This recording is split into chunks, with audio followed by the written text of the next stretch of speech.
حضرت علامہ حلبی نے سیرت حلبیہ میں اس کو لکھا ہے اور امام طبرانی نے طبرانی میں لکھا ہے۔ نبی کریم علیہ السلام بیٹھے تھے تو ایک آدمی مانگنے آ گیا۔ پہلے تو اس نے مانگا بڑے عجیب انداز میں، حضور گزر رہے تھے، اگرچہ یہ حدیث بخاری میں بھی موجود ہے، مسلم میں بھی ہے، نسائی ابن ماجہ میں بھی ہے، لیکن میں جو جس تفصیل سے عرض کر رہا ہوں، یہ میں جس کتاب کا حوالہ دے رہا ہوں وہاں سے اسی تفصیل سے عرض کروں گا، اسی انداز میں موجود ہے وہاں روایت۔ ایک شخص آئے تو نبی پاک صلی اللہ علیہ وسلم گزر رہے تھے، مسجد نبوی میں آ رہے تھے، توجہ ہے میرے مانیوں کی میری بات پر۔ نبی کریم صلی اللہ علیہ وسلم نے نا سرخ دھاری دار یمنی چادر کندھے پہ رکھی ہوئی تھی۔ وہ بندہ پیچھے سے آیا، اس نے آ کے حضور کی چادر کو پکڑ کے کھینچا، چادر کھینچی۔ حضرت انس بن مالک رضی اللہ تعالیٰ عنہ فرماتے ہیں کہ جب چادر کھینچی تو میں نے حضور کی گردن مبارک پر اس چادر کا نشان دیکھا، یعنی اتنی سخت چادر کہ پھر گئی گلے مبارک میں۔ اب جب نبی کریم علیہ السلام کی چادر کھینچتا ہے تو کہتا پتہ کیا ہے؟ کہنے لگا اے اللہ کے رسول، میں بھوکا ہوں، غریب ہوں، کچھ خیرات لینے آیا ہوں۔ یہ دروازہ ذرا کوئی زور سے کھٹکھٹائے تو اس کی خیر نہیں، وہ تو خیرات لینے آیا کہ لوٹنے آیا ہے؟ اس نے چادر کھینچی اور کہنے لگا جی میں کچھ لینے آیا ہوں۔ حدیث بخاری میں بھی نبی پاک کے یہ جملے موجود ہیں۔ حضرت انس بن مالک فرماتے ہیں فلتفت الیہ فضحک، فرماتے ہیں جب نبی پاک نے اس کی طرف دیکھا نا تو میرے رسول نے مسکرانا شروع کر دیا۔ اس نے چادر کھینچی ہے، گلے پہ نشان پڑ گیا اور کہتا ہے میں مانگنے آیا۔ میرا خیال ہے میں ہوتا تو ایک تھپڑ مارتا پہلے، بھئی تو مانگنے آیا ہے کہ تو جان لینے آیا ہے؟ تو کچھ لینے آیا، یہ کیا طریقہ ہوا؟ اس نے گردن پہ نشان ڈال دیا، لیکن محبوب کریم مسکرائے۔ کیا خوبصورت انداز ہے فاضل بریلوی کا۔ اور پتہ نہیں اعلیٰ حضرت کہاں بیٹھ کے لکھا کرتے تھے، جب حضور مسکراتے تھے تو اعلیٰ حضرت فرماتے ہیں جس کے گچھے سے لچھے جڑے نور کے، جس کے گچھے سے لچھے جڑے نور کے، ان ستاروں کی نزہت پہ لاکھوں سلام، اور جس کی تسکین سے روتے ہوئے ہنس پڑے اس تبسم کی عادت پہ لاکھوں سلام۔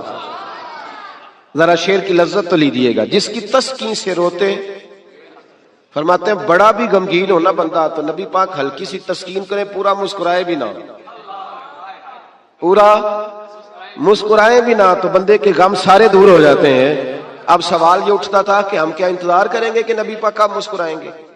کیا یہ قوم انتظار کرے گی؟ تو اعلیٰ حضرت فرمانے لگے نہیں، انتظار کرنے کی ضرورت نہیں، ہر وقت مسکرانا تو میرے نبی کی عادت ہے۔ انداز دیکھیے، جس کی تسکین سے روتے ہوئے ہنس پڑے اس تبسم کی عادت پہ لاکھوں سلام۔ تو نبی کریم علیہ الصلوۃ والسلام دیکھ کر کے مسکرائے اس صحابی کو، اس شخص کو، حضور مسکرائے اور نبی کریم گھر لے آئے۔ عشاء کا وقت قریب ہو گیا۔ رسول کریم علیہ السلام، یہ لفظ بخاری کے نہیں ہیں، یہ صاحب سیرت حلبیہ کے۔ دیکھیں کتنے محتاط انداز میں بات کر رہا ہوں، کیونکہ زمانہ بدل گیا ہے نا، حالات بدل گئے، غیروں کی بات نہیں، اپنوں کو بڑی دلیلوں کی ضرورت ہے۔ بھلا کبھی اپنوں نے بھی دلیل مانگی ہے، لیکن اب اپنوں کو بھی دلائل کی ضرورت ہے تو دے رہا ہوں انشاءاللہ تعالی، اور کوشش کروں گا لفظ لفظ پہ میں دلیل رکھوں۔ بھائی غور کریں اور سمجھیں اس پہلو کو۔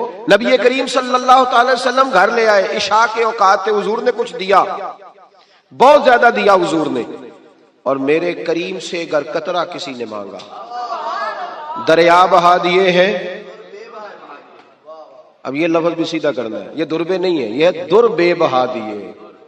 در علیحدہ ہے اور بے بہا علیحدہ ہے، یہ بھی دیکھیں نا، فاضل بریلوی کا کلام ہے نا، ذرا سمجھ کے پڑھنا پڑتا ہے۔ دریا بہا دیے ہیں، در بے بہا دیے ہیں۔ اب شعر سمجھ میں آئے گا آپ کے۔ تو بڑا کچھ دیا اللہ کے رسول صلی اللہ علیہ وسلم نے، عطا کیا۔ تو وہ پتہ کیا کہتا ہے حضور سے جس کو دے رہے ہیں؟ وہ کہنے لگا جی میں نے تو بڑی تعریف سنی تھی تو آپ نے معاذ اللہ کچھ بھی نہیں دیا، میں نے سنا تھا جھولیاں بھر جاتی ہیں، تو یہ کیا دے رہے ہیں؟ توجہ ہے میری بات پر؟ مطلب یہ کہ اگر آپ کھڑے ہو نا کسی اشارے پہ، گاڑی کی بریک لگائیں تو مانگنے والے نے شیشے پہ دستک دی تو شیشہ نیچے کر کے 10 روپے تھمائے تو اس نے کہا یہ کیا دے رہے ہو؟ 100 کا نوٹ دو، تو کو 10 بھی کھول ہی دینے آ کدھر لے پورا دے نا، جو تو 100 لفظ نہیں ہوتا لے لے، تو بھائی کو چھیننے آیا ہے، ایسے ہی ہوتا ہے کہ نہیں ہوتا؟ صحیح کہہ رہا ہوں میں؟ تو یہ کیا بات ہے؟ کہنے لگا جی آپ، میں نے بڑی تعریف سنی تھی تو آپ کیا دے رہے ہیں؟ جب اس نے یہ لفظ کہے تو حضرت عمر فاروق نے تلوار نکالی، فرمایا میں تیری گردن اتار دوں گا۔ میرے محبوب نے فرمایا عمر تم نہیں جانتے، پیچھے ہٹ جاؤ۔ حضور گھر لے گئے، ازواج مطہرات کے پاس جو کچھ تھا سارا ہی اسے عطا کر دیا۔ سیدہ فاطمہ کے گھر میں جو کچھ تھا سارا دے دیا، اس کی جھولی بھر گئی۔ جب بھر گئی نا اب پتہ کیا کہتا ہے؟ کہتا ہے محبوبہ میں نے جو تعریف سنی تھی نا آپ کو میں نے اس سے بڑھ کے پایا ہے. حضور اتنا سخی بندہ دیکھا ہی نہیں, اتنا کمال میں نے دیکھا ہی نہیں, حضور اتنی شان میں نے دیکھی نہیں جتنی آپ کی ہے. محبوب نے سلایا گھر میں, فجر کا وقت اٹھایا تو فرمایا جو بات رات مجھ سے کی تھی وہ میرے غلاموں سے بھی کر دو گے, وہ کہہ دو گے بات جو تم نے بات میں کی تھی.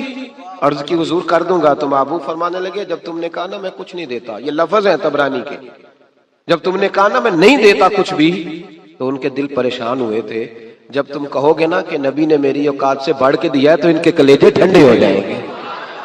ان کے کلیجے, بڑی تکلیف ہوتی ہے جب لوگ یار یہ کون سا دین تم لوگوں کو بتا رہے ہو کہ نبی دے کچھ نہیں سکتا, یہ کون سا دین ہے جس میں رسول کو دیوار کے پیچھے کا پتہ نہیں, یہ کون سا مذہب ہے, یہ کون سا دین ہے جس میں D P O R P او تو با اختیار ہو اور محمد اور علی اتنے بھی با اختیار نہ ہو. یہ کون سی تبلیغ کر رہے ہیں؟ اور مجھے بتاؤ کون سا رنگ قوم کو دے رہے ہیں؟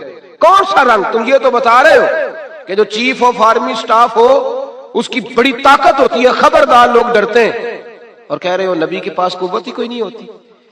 اس سے تکلیف ہوتی ہے رسول اللہ کے غلاموں کو, اور یہ وہ رنگ ہے جس کو خود میرے نبی پاک نے بیان فرمایا ہے کہ انہیں تکلیف ہوتی ہے. صبح فجر کے وقت حضور اس صحابی کو لائے مسجد میں, اس غلام کو, ان پڑھ تھے, دیہاتی تھے, ابھی سمجھ نہیں تھی. حضور لائے تو فرمایا رات جو میرے ساتھ بات کی تھی ذرا میرے غلاموں کے ساتھ بھی کر دے.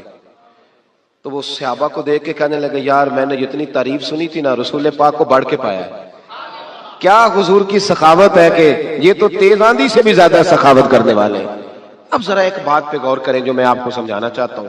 اب جب وہ صحابی یہ بات کہہ رہے تھے نا تو صحابہ خوش ہو رہے تھے. اب سرکار دو عالم علیہ السلام نے ایک مثال بیان فرمائی, وہ سمجھ لینا میرے بھائی. حضور فرمانے لگے میرے غلاموں میری اور تمہاری مثال اس آدمی کی طرح ہے جس کی اونٹنی بھاگ گئی تھی. لوگ اس کو پکڑنے کے لیے دوڑ رہے تھے, اس سے نیزے مار رہے تھے, قابو کرنا چاہتے تھے, اس کی ناک میں نکیل ڈالنا چاہتے تھے, لیکن وہ کسی کے قابو نہیں آ رہی تھی. فرمایا میری اور تمہاری مثال اس آدمی کی طرح جس کی اونٹنی بھاگ گئی, مالک موجود نہیں تھا, وہ بے قابو ہو گئی, پاگل ہو گئی, لوگ پکڑتے ہیں قابو نہیں آتی. کریم رسول فرمانے لگے پھر اس کا مالک آ گیا, پھر وہ مالک آ گیا, پھر اس نے کہا تم پیچھے ہٹ جاؤ, تمہیں نہیں پتا اونٹنی میری ہے تو طریقہ بھی مجھے ہی آتا ہے, مجھے سلیقہ آتا ہے سنبھالنے کا, چونکہ اونٹنی میری ہے. میرے حبیب کریم علیہ السلام فرمانے لگے اس نے تھوڑا سا چارہ اٹھایا, اپنی اونٹنی کو دکھایا, وہ اونٹنی دوڑتی ہوئی مالک کے پاس آئی. مالک نے اونٹنی کی پشت پہ ہاتھ بھی پھیرا, چارہ بھی کھلایا, اور پھر اس کے ناک میں نکیل ڈال دی, اور پھر اسے باندھ دیا. لوگوں سے کہنے لگا تم جاؤ, اونٹنی میری ہے تو طریقہ بھی مجھے ہی آتا ہے.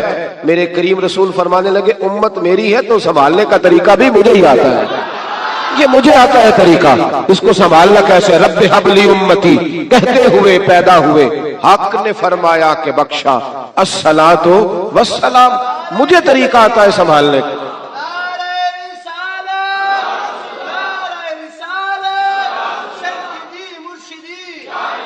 یہ سنیں اللہ کو سنیں جی. اب رسول کریم علیہ السلام نے فرمایا بھائی اب دیکھیں نا پڑھا لکھا بندہ تو وہ ہے جسے ان پڑھ سے گزارا کرنا آ جائے, پڑھا لکھا شخص تو وہ ہے جس کو پتا چل جائے کہ یہ آدمی بھٹک گیا, اسے واپس کیسے لانا ہے. وہ گھائل نہ کرے, وہ لوگوں کو قائل کرے. وہ یہ نے کہا جا دوڑ جا, تجھے کیا پتا بات کیسے کرنی ہے, بلکہ وہ کہے آ بیٹھ جا, جب تک تیری تسلی نہیں ہوگی میں تجھے جانے نہیں دوں گا, آ جا بیٹھ جا. بھائی اب رسول کریم علیہ السلام نے فرمایا عمر کل اگر تم اسے مار دیتے تو یہ جہنم میں جاتا, اور آج جس حال میں یہ موجود ہے اگر اس حال میں دنیا سے جائے گا تو رب کریم اسے بغیر حساب کتاب جنت عطا فرمائے. بھئی ہمیں گزارا کرنا آنا چاہیے, ہمیں پتہ ہونا چاہیے کس طرح کس آدمی سے. میرے رسول پاک کی سیرت میں ایک انوکھا واقعہ بھی لکھا ہے. حضور کے غلام تھے, ظاہر نام تھا. نبی کریم علیہ السلام فرمایا کرتے تھے میں اس کا شہری ہوں, یہ میرا پینڈو ہے, یہ میرا دیہاتی ہے. اب تو پینڈوؤں کو بڑی شرم آتی ہے نا پینڈو کہہ دیں. میں کئی دفعہ کہتا ہوں مینو آنکھو یار کھول کے سارے پینڈو, میں بھی پینڈو جی, میرے ابا جی بھی, میرے دادا جی بھی. اصلاً نسلاً آپ کو پتہ ہے کہ شہروں میں رہنے والے عربیوں کا رواج تھا کہ جب وہ شہر میں بچہ پیدا ہوتا تو اسے تازہ ہوا کے لیے 4-5 سال گاؤں میں بھیجتے. اسی لیے تو میرے نبی حضرت علیمہ کے پاس گئے تھے. تو یہاں پینڈو گردن جھکا لیتا ہے. یہ جتنے شہر آباد ہیں پینڈوؤں کی وجہ سے آباد ہے. پینڈو بڑی تر و تازہ قوم کو کہتے ہیں, پر پتہ نہیں کیا بات ہے, مور بڑا خوبصورت ہوتا ہے, ہر وقت پیروں کو دیکھتا رہتا ہے, کہتا ہے کبھی یہ صحیح ہوتے نا, او خدا کے بندے باقی سارا جسم دیکھنا، تیری صرف سڑک کچی ہے تو سب سے نیچا ہو گیا ہے. تیری سڑک کچی ہے پر تیری ہوا بڑی تر و تازہ ہے. تو اس طرح بھی تو غور کرنا، اپنی مٹی پہ چلنے کا سلیقہ سیکھو. سنگ مرمر پہ چلو گے تو پھسل جاؤ گے. اور درویشوں نے کہا تھا دیش اپنے دیاں بلا نہ لو، تم بے لالا کھائیے، امی غیر ملک دے باغاں اندر میوے کھان نہ جائیے. او بھائی یہاں رہ. وہ صحابی آیا کرتے تو حضور فرماتے یہ نا میرا پینڈو ہے، میں اس کا شہر. وہ آتے تو عجیب و غریب ہی باتیں کرتے. کئی پوچھتے کھانا کیا ہے، سویرے کیا کھایا تھا. اب میرے مریدوں میں سے شاگردوں میں سے کوئی آ کے کہ استاد جی سویرے کا کھایا تھا، میں کہوں گا تیرا دماغ ٹھیک ہے، جو بھی کھایا تھا تو کون ہوتا ہے پوچھنے والا. لیکن وہ عجیب و غریب سوال کرتے. میرے نبی کریم مسکرا مسکرا کے جواب دیتے. یہ اخلاق ہے. یہ کہ اب تو خیر پیروں کا تو رواج ہی بڑا انوکھا ہے. یہاں تو مرید جب داخل ہو خانقاہ پہ تو 5000 کا نوٹ پہلے نکال لے، پھر تو ہو سکتا ہے شفقت کھول جائے ساری، پھر تو ماحول صحیح ہو جائے. لیکن اگر مرید بیچارہ آتے ہی اس کو خود بھوک لگی ہو لنگر دینا پڑے تو پھر پیر صاحب کہتے ہیں تو آج کیوں آیا؟ جمعراتی سویرے 10 بجے اوڑا سے، تجھے نہیں پتا کہ آج میں چلے میں رہتا ہوں؟ کیا تماشا. اقبال نے کہا خدا بندہ یہ تیرے سادہ دل بندے کدھر جائیں کہ درویشی بھی عیاری ہے شہنشاہی بھی عیاری. اور اقبال کہنے لگے یہ نذرانہ نہیں یہ سود ہے پیران حرم کا. یہ نذرانہ نہیں یہ سود ہے. میں سخت لوگوں کے پاس بیٹھتا ہوں تو کبھی کبھی کو بات سخت بھی مجھ سے نکل جاتی ہے، مجبوری جو ہوئی ہو جاتی ہے. ابھی آیا کرتے تو نبی پاک کو ہسایا کرتے اور ایسے ایسے عجیب سوال کرتے. حضور بڑی تسلی سے جواب دیتے. حضرت عمر فاروق فرماتے ہیں جب حضور کبھی پریشان ہوتے تو ہمارا دل کرتا وہ پینڈو کبھی آ جائے نا، وہ کبھی آ جائے نا آج تو محبوب کو ہنسائے. آ جائے کبھی. وہ کبھی کبھی آتے کرتے پتہ کیا، اللہ کے محبوب صدقہ قبول نہیں کرتے تھے، نذرانہ لے لیتے تھے. اسی لیے مانگنا منع ہے. اور اگر کوئی خود دے تو نبی پاک نے فرمایا یہ سمجھو تمہیں اللہ نے عطا کیا ہے، یہ خود دے. یہ بخاری ہے. اگر آپ خود سے آ جائے تو وہ عطائے خداوندی. تو حضور کو کوئی تحفہ دیتا نذرانہ دیتا تو قبول کر لیتے. وہ اکثر نہ تازے پھل لاتے سبزیاں لاتے خرید کے. حضور جب تناول کر لیتے تو کہتے یا رسول اللہ وہ دکاندار کے پیسے بھی دینے، میں ادھار لایا ہوں. تو محبوب فرماتے میں نے تجھے کہا تھا لاؤ، کسونے سارے لاتے ہیں تو میرا بھی تو دل کرتا ہے نا. تو نبی کریم فرمانے لگے پھر اب کیا کروں گا؟ حضور اس کے پیسے دے دے. میں نے کہا تھا میں حضور سے کہوں گا پہنچ جائیں گے. تو کہتے ہیں نبی کریم نا ڈیوٹی لگاتے حضرت ابو بکر صدیق کی، حضور ڈیوٹی لگاتے حضرت عمر فاروق کی، ڈیوٹی لگاتے عثمان غنی مولا علی کی. فرماتے میرا غلام لے جا تو پیسے دے کے آ. حضرت انس بن مالک کہتے ہیں میں نے مدینے کی گلی میں وہ والا رنگ بھی دیکھا کہ جب وہ کالا کلوٹا حضور کا وہ دیہاتی غلام ایک دکان پہ کھڑا ہو کے سودا خرید رہا تھا. اچانک میرے نبی کریم آ گئے اور حضور نے پیچھے سے آ کے نا اس کی آنکھوں پہ ہاتھ رکھ دیا پیچھے سے. کبھی اتنے لاڈ کرتا کوئی پیر دیکھا ہے مریدوں کے ساتھ؟ کوئی استاد دیکھا ہے کبھی؟ یہاں تو لوگ زیادہ ہاتھ چوم لے تو پیر کہتے ہو جراثیم نہ لگ جائے. میرے نبی کریم علیہ السلام نے ہاتھ رکھے اور حضور نے فرمایا بوجھ بھلا میں کون ہوں، ذرا بوجھ نا. یہ اخلاق ہے. پینڈو ہے اسے بولنا بھی نہیں آتا، اسے سلیقے بھی نہیں آتے، بوجھ بھلا. تو صحابہ کہتے ہیں اس نے کمر پیچھے کی اپنی اور نبی پاک کے علم نشرہ کے سینے سے رگڑنے لگا. کہنے لگا محبوبہ مجھے نا آپ کہیں کہ بوجھو تو کون ہوں. حضور آپ تو 7ویں گلی سے گزرے تو مجھے پتہ چلتا ہے میرے رسول گزر گئے. یا رسول اللہ مجھے پتہ چل جاتا ہے، مجھے پتہ ہے آپ کون ہے. میرے نبی کریم نے نا ادھر دیکھو ہاتھ تھام کے نا ان کا بلند کیا. فرمایا یہ غلام میں نے بیچنا ہے، کوئی خریدے گا؟ یہ میں نے بیچنا ہے، کوئی خریدے گا اسے؟ یہ میں نے بیچنا ہے. مسکرا رہے تھے سارے، صحابہ ہنس رہے تھے. جب کہا نا بیچنا ہے تو کالا کلوٹا حبشی غلام آنکھوں میں آنسو آ گئے. کہنے لگے سونیا مجھے نام بھی نہیں لکھنا آتا، یا رسول اللہ مجھے سائن نہیں کرنے آتے، دستخط نہیں کر سکتا. حضور دنیا کا کوئی کام نہیں آتا، رنگ بھی کالا ہے، برادری بھی کوئی نہیں، مجھے کون خریدے گا؟ تن تندور تے ہڈاں دا بالن اسی ہاواں نال تپایا، کپ کپ مکیاں پیڑے کیتے اتوں عشق پلیتھن لایا. تن دا سالن من دی ہانڈی لون صبر دا پایا. غلام فریدہ بس میں ساری تیری، تینوں اجے یقین نہیں آیا؟ کہا یا رسول اللہ آپ کے سوا کوئی نہیں، مجھے کون خریدے گا؟ حضور کوئی بھی نہیں. میرے محبوب نے جب یہ سنا تو کندھے پہ ہاتھ رکھ کے موڑا اور سینے سے لگایا. میں چپ کر، جس کو میں خریدوں اس کی قیمت اللہ کی نظر میں بڑی زیادہ ہوا کرتی ہے، رب کی نظر میں تو بڑا